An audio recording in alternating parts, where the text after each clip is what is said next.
Raisya, bagi ibu.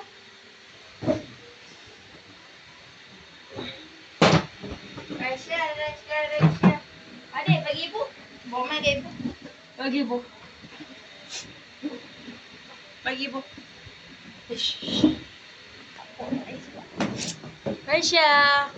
Jangan cium melon tu, Tamah. Belon pergi mana dah? Ambil, adik. Ambil. Oh, dia seronok. Dia seronok. Raisya.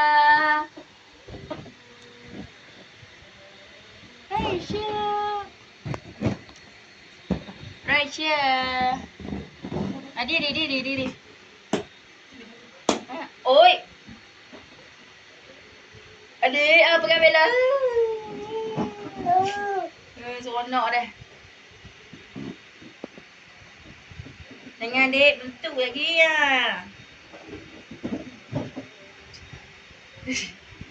Adik, cakap belon je, cakap. Cakap belon.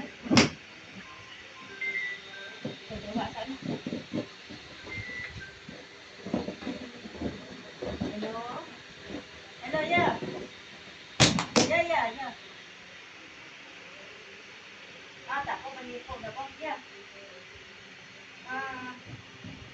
5 kilo. Tak. Tanya dia ada tak? Aduh. Kak, ada 4 kilo je. Ini 4 kilo je. Itulah, kilo ni tak lepas kakak ada 4 kilo je. Buat sekilo kau. Nak ambil dalam tu apa?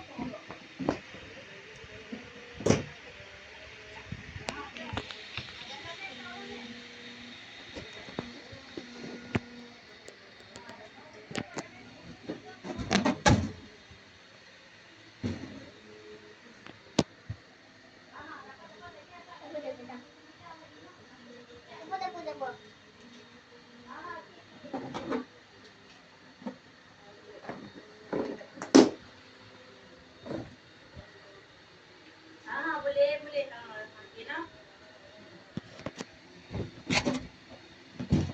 Raisya.